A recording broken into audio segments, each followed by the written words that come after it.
Liminal Bridges, a discourse on the theory and praxis of traveling between Mundus and Oblivion, by Camillenwy of Alinor.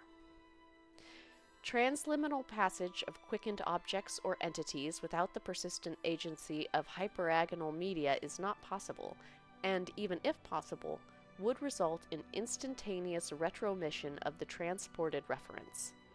Only a transpontine circumpenetration of the limen will result in transits of greater than infinitesimal duration. Though other hyperagonal media may exist in theory, the only known transliminal artifact capable of sustained transpontine circumpenetration is the sigil stone. A sigil stone is a specimen of pre-mythic quasi-crystalline morpholith that has been transformed into an extra-dimensional artifact through the arcane inscription of a Daedric sigil.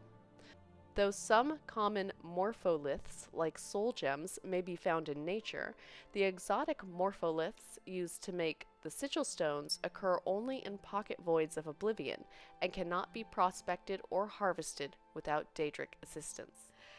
Therefore, since both the morpholiths and the Daedric sigils required for hyperagonal media cannot be obtained without traffic and commerce with Daedra lords, it is necessary that a transliminal mechanic cultivate a working knowledge of conjuration, though purpose-built enchantments may be substituted if the mechanic has sufficient invocatory skill. Traffic and commerce with Daedra lords is an esoteric but well-established practice, and lies outside the compass of this treatise. Presuming a sigil stone has been acquired, the transliminal mechanic must first prepare the morpholith to receive the Daedric sigil. Let the mechanic prepare a chamber, sealed against all daylight and disturbances of the outer air, roofed and walled with white stone and floored with black tiles. All surfaces of this chamber must be ritually purified with a solution of void salts in ether solvent. A 4-square table shall be placed in the center of the room, with a dish to receive the morpholith. 4 censers shall be prepared with incense compounded from Gorvix and Harada. On the equinox, the mechanic shall then place the morpholith in the dish and intone the rites of the Book of Law, beginning at dawn and continuing without cease until the sunset of the same day.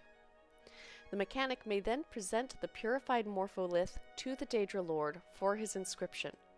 Once inscribed with the Daedra Lord's sigil, the morpholith becomes a true sigil stone, a powerful artifact that collects and stores arcane power, similar in many respects to a charged soul gem, but of a much greater magnitude. And it is this sigil stone that is required to provide the tremendous arcane power necessary to sustain the enchantment that supports the transpontine circumpenetration of the limen. To open a gate to Oblivion, the mechanic must communicate directly, by spell or enchantment, with the Daedra Lord who inscribed the sigil stone in question. The Daedra Lord and the mechanic must jointly invoke the conjuration charter, and the mechanic activates the charged sigil stone, which is immediately transported through the liminal barrier to the spot where its sigil was inscribed, thus opening a temporary portal between Mundus and Oblivion. This portal may only remain open for a brief period of time, depending on the strength of the liminal barrier at the chosen spots, several minutes being the longest ever reported, so the usefulness of such a gate is quite limited. Footnote 1.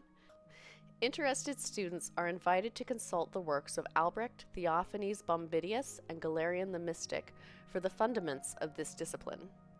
Footnote 2.